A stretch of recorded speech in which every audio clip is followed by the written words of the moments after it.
नमस्कार। आप सबको एक बार फिर से स्वागत है एजे स्टडी के इस यूट्यूब चैनल पे।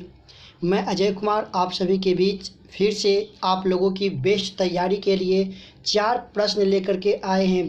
वेरी इम्पोर्टेंट प्रश्न जो कि एग्ज़ाम में हर साल पूछ रहा है और इस बार भी पूछने का संभावना बन रही है।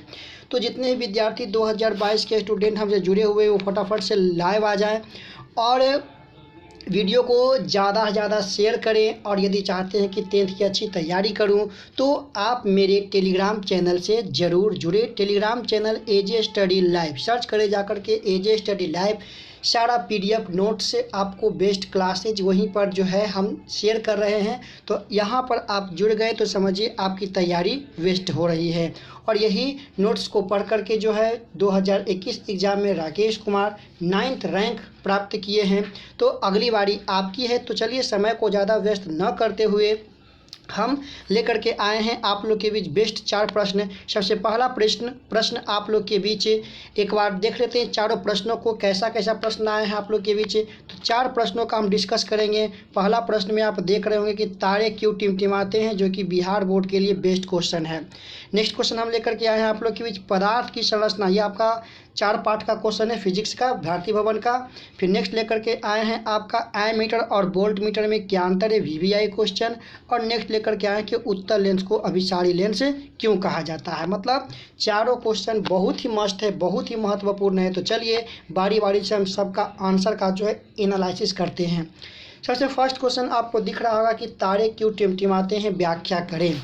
चलिए अगर 1 नंबर के अगर ये आपको प्रश्न एग्जाम में पूछ रहा है तो 1 नंबर में आप दे सकते हैं कि तारे वायुमंडलीय अपवर्तनांक के कारण टिमटिमाता है। 1 नंबर ऑब्जेक्टिव में ये क्वेश्चन पूछ देता है तो आप यहाँ से कर सकते हैं कि वायुमंडलीय अपवर्तनांक के कारण तारे टिमटिमाते हैं।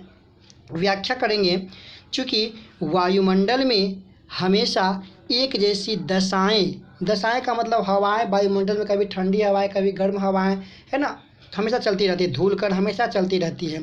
तो ये कहता है कि वायुमंडल में हमेशा एक जैसी दशाएं नहीं होती है, यहाँ कभी ठंडी तो कभी गर्म हवाएं चलती रहती है। मेन कारण यही रीजन हो जाता है, ठीक है, ठंडी और गर्म हवाओं का रीजन। आइए देखते हैं, कहता है कि ठंडी हवा की अपेक्षा गर्म हवाओं का अपवर्तनांक और घनत्व कम होता है। वेरी इंपॉर्टेंट है, याद रखिएगा। ठंडी हवाओं की अपेक्षा जो गर्म हवा का जो अपवर्तनांक है और घनत्व वे क्या होते हैं, कम होते हैं। और कम होने के कारण वे क्या होते हैं, वह दोनों के जो है चक्रावर्ती दोनों घूमते रहते हैं। ठंडी हवा कभी ऊपर तो कभी नीचे होते रहती है, ठीक है, मतलब एक जगह दोनों स्थिर नहीं रह पाते हैं। कहता है कि जिसके कारण तारे से प्रेक्षक तक आने वाली प्रकाश का अपवर्तन होता है। क्योंकि जब माध्यम चेंज होगा, ठीक है, वायु ठंडी हवा से जब गर्म हवाएं में तारे से आती प्रकाश प्रवेश करेगी तो माध्यम चेंज होगा। अब मालूम है माध्यम चेंज होता है तो क्या होगा, प्रकाश का अपवर्तन। और जब प्रकाश का अपवर्तन होगा तो क्या होगा, इसका विचलन, ठीक है, इसका विचलन। इससे पहले 3 सेट मतलब 8 क्वेश्चन हो चुका है। जाकर के आप चैनल पर देखिए, आपको मिल जाएगा पूरा वीडियो, या टेलीग्राम चैनल पर अगर जुड़ गए हैं तो लिंक हम वहाँ पर शेयर कर दिए हैं। और इसका PDF पाना चाहते हैं तो PDF भी आपको वहाँ पर मिल जाएगा। आप लोग इसका नोट्स ज़रूर तैयार करें, ठीक है। चलिए, तो जिससे प्रकाश मुड़ जाती है, ठीक है, जब अपवर्तन होता है तो क्या होता है, प्रकाश मुड़ जाती है। कभी कभी किरणें का विचलन इतना अधिक हो जाता है कि वह कुछ समय के लिए, बोले तो अंशतः कम क्षण के लिए कट जाते हैं, जिससे तारे कभी कम तो कभी ज़्यादा प्रकाश देती है। फलतः हम कह सकते हैं कि तारे टिमटिमाते हैं। यदि क्वेश्चन आपको नहीं याद हो रही है तो वीडियो को बार बार देखें, समझें, सुने, ठीक है, नोट्स पढ़ें, आपको पूरी समझ में आ जाएगा। अगर क्लास इसका चाहते हैं डिस्क्रिप्शन में लिंक होगा, इसके पूरे क्लास आप देख सकते हैं, ठीक है। फर्स्ट क्वेश्चन हो गया, चलते हैं सेकेंड क्वेश्चन की ओर। नेक्स्ट क्वेश्चन बहुत ही इंपॉर्टेंट है, कहता है कि पदार्थ की संरचना को समझाएं। पदार्थ की संरचना को समझेंगे, कुछ नोट्स दिए हैं आपको जो कि एग्जाम में पूछ रहा है। चलिए देखिए, पदार्थ परिभाषा कहता है पदार्थ वह है जिसमें क्या है, द्रव्यमान हो, 9th में पढ़े थे, है ना, जो स्थान घेरे, ठीक है, जिसमें आयतन हो एवं जो अवरोध उत्पन्न करे। अवरोध का मतलब रुकावट, ठीक है, रुकावट, ये पदार्थ का गुण है, उसे हम क्या कहते हैं, पदार्थ कहते हैं। संरचना की बात करूं तो पदार्थ अत्यंत सूक्ष्म कणों के बने होते हैं और वही सूक्ष्म कणों को हम क्या कहते हैं, परमाणु। जबकि 9th में हम पढ़े थे कि परमाणु जो है डाल्टन के अनुसार, परमाणु डाल्टन के अनुसार क्या है, अविभाज्य, मतलब परमाणु को खंडित नहीं किया जा सकता है। किसी पदार्थ का सूक्ष्मतम कण डाल्टन के अनुसार क्या है, परमाणु ही है। लेकिन आगे चल कर यह परमाणु को मूल 3 कणों में विभक्त कर दिया गया, जो क्रम से क्या है, इलेक्ट्रॉन, प्रोटॉन और न्यूट्रॉन।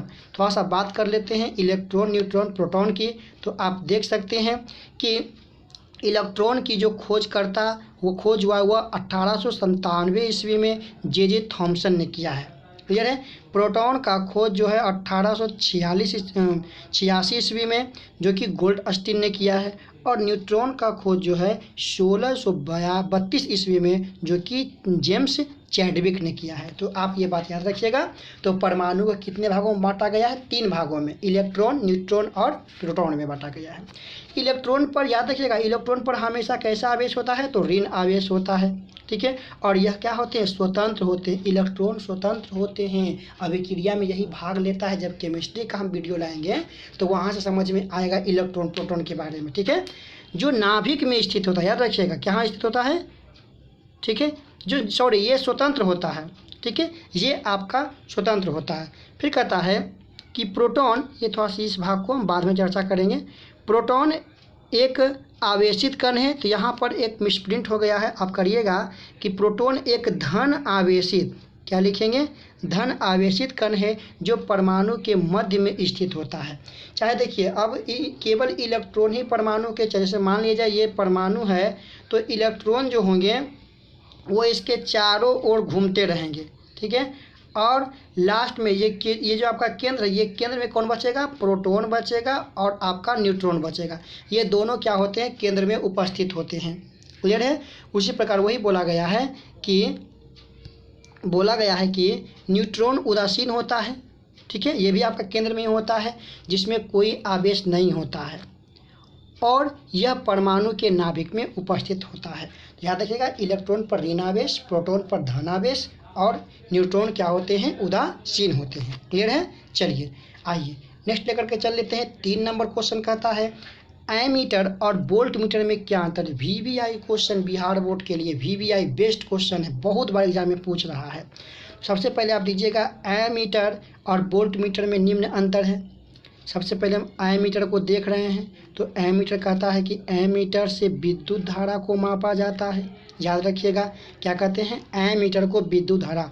मान लिया जाए कि यह कोई युक्ति है, यह कोई यंत्र लगा हुआ इस प्रकार से, ठीक है, यहाँ से कोई धारा प्रवाहित हो रहा है। देख लेते हैं, ये आपका कोई, इसको बैटरी से हम जोड़ देते हैं, ये बैटरी से इसको हम जोड़ दिया। क्लियर है। ये बैटरी से हम इसको V बोल के बैटरी जोड़ दिया, ये आपका प्लस, ये आपका माइनस। तो यहाँ पर हम एमीटर को लगा सकते हैं। क्लियर है। यहाँ पर हम एमीटर को लगा सकते हैं। ठीक है। यहाँ पर क्या करेंगे, A लिख देंगे, ये आपका प्लस, ये आपका माइनस, ये आपका एमीटर है। तो एमीटर को हमेशा जोड़ेंगे कौन क्रम में, श्रेणी, क्योंकि यहाँ पर डायरेक्ट है, तो ये आपका श्रेणी क्रम में ही रहता है एमीटर। और एमीटर को जो है इस रूप में सूचित करते हैं, बोले तो ऐसे। ठीक है, एमीटर को जो है ऐसे सूचित किया जाता है, ये आपका प्लस, ये आपका माइनस। क्लियर है। अब हम लेकर आए हैं आप लोग के बीच वोल्ट मीटर। तो वोल्ट मीटर क्या है, वोल्ट मीटर 2 बिंदुओं के बीच के विभवांतर को मापता है। वोल्ट मीटर 2 बिंदुओं के बीच के विभवांतर को मापता है। और वोल्ट मीटर को जो है इस प्रकार से हम क्या करते हैं, सूचित कर लेते हैं। ठीक है, वोल्ट मीटर को हम ऐसे सूचित कर लेते हैं, या आसानी से हम दे सकते हैं इस प्रकार से, एक लकीर खींच लेंगे, यहाँ पर गोल कर देंगे, भी लिख कर करके जो है ये आपका प्लस, ये आपका माइनस। क्लियर है। और याद रखेंगे, जो वोल्ट मीटर होते हैं वे वोल्ट मीटर को हमेशा किस क्रम में जोड़ते हैं, समांतर क्रम में। समांतर, कौन क्रम में, समांतर क्रम में जोड़ते हैं वोल्ट मीटर को। वोल्ट मीटर आप लोग देखे होंगे स्टेबलाइजर वगैरह में जो भी लिखा हुआ होता है वह वोल्ट मीटर होता है। एमीटर को आप लोग देखे होंगे जिसमें बैटरी चार्ज होता है, उसमें एमीटर होता है। या आप लोग जो मोटर, जो चलने वाला जो मशीन होता है, स्टार्टर उसमें देखिएगा एमीटर और वोल्ट मीटर दोनों उसमें लगा हुआ होता है। अगर वोल्ट मीटर की हम आपको संरचना को लेकर के चलूँ तो मान लिया जाए ये कोई युक्ति है, ठीक है, और यहाँ से जो है एक ऐसे निकला हुआ है इस प्रकार से, यहाँ से एक ऐसे निकला हुआ है इस प्रकार से, ठीक है।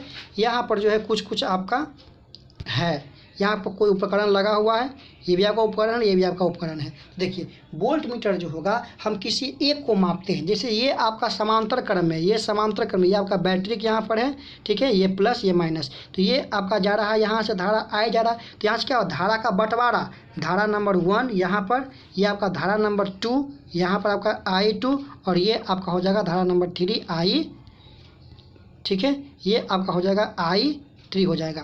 तो अगर हमको इसको मापना है, इसको अगर मापना है, ठीक है, यदि इसको मापना है कि इसमें कितना धारा बढ़ा है ये उपकरण में, ठीक है, इसमें अगर मापना है तो क्या करूँगा, हम क्या करेंगे, यहाँ से एमीटर को वोल्ट मीटर को लाएंगे और यहाँ पर जो इसको सेट कर देंगे वोल्ट मीटर को, ठीक है। तो अगर यहाँ पर वोल्ट मीटर को सेट करते हैं तो केवल इसी युक्ति को वो मापेगा, इसी युक्ति को, ये जो दो बाकी बचा हुआ उसको वो नहीं कुछ कर पाएगा, ठीक है। तो याद रखेंगे वोल्ट मीटर को हमेशा क्या करते हैं, श्रेणी से समांतर क्रम में जोड़ते हैं। क्लियर हो गया। चलिए लास्ट प्रश्न आपके लिए आ रहा है, बहुत ही महत्वपूर्ण प्रश्न, कहता है कि उत्तल लेंस को अभिसारी लेंस क्यों कहा जाता है, उत्तल लेंस को अभिसारी लेंस क्यों कहा जाता है। तो याद रखें उत्तल लेंस को अभिसारी लेंस कहते हैं क्योंकि, पहले देखिए अगर हम उत्तल लेंस की बात करूं, मान लेते हैं कि एक उत्तल लेंस है, ठीक है, इस प्रकार से जो है हमने उत्तल लेंस पढ़ा, ये इसका मुख्य अक्ष, क्लियर है। अब क्या कर लेते हैं कि यहाँ से एक प्रकाश आई, ये प्रकाश आई, ठीक है, अब ये प्रकाश का क्या होगा, विचलन, अपवर्तन, ठीक है, अपवर्तन, यहाँ पर अपवर्तन, ये आपका हो जाएगा F हो जाएगा। क्लियर है। अब कहता है कि उत्तल लेंस को अभिसारी लेंस कहते हैं क्योंकि यह अनंत से किरणें आ रही है, आती किरणें को अपवर्तन के बाद, यहाँ पर देखिए अपवर्तन हुआ के बाद एक बिंदु पर क्या कर रही है, केंद्रित, क्या कर रही है, केंद्रित, ठीक है। इसी कारण इसको क्या कहते हैं, हम अभिसारी लेंस कहते हैं। बहुत बार एग्जाम में क्वेश्चन पूछ चुका है, ठीक है। तो जो भी क्वेश्चन हम आपको करवा रहे हैं वे सारे क्वेश्चन इंपॉर्टेंट है। 4 क्वेश्चन ये आपका है, 4 क्वेश्चन पिछले बार, मतलब ये टोटल आपका 12 क्वेश्चन हो चुका है, ठीक है। पर डे 8 बजे हम इस वीडियो को लाइव करते हैं, तो आप लोग लाइव के समय ही देखें तो अच्छा रहेगा। वीडियो यदि आपको अच्छा लगे तो आप अपने दोस्तों के बीच शेयर जरूर करें, ठीक है। चैनल पर नए होते हैं चैनल को सब्सक्राइब करें और मेरे टेलीग्राम चैनल से अवश्य जुड़े। अगर बढ़िया तैयारी करना चाहते हैं, सुंदर सा तैयारी, तो आप इस चैनल से जुड़ें, ठीक है। तो मिलते हैं नेक्स्ट वीडियो में, तब तक के लिए धन्यवाद। पढ़ते रहें, मुस्कुराते रहें।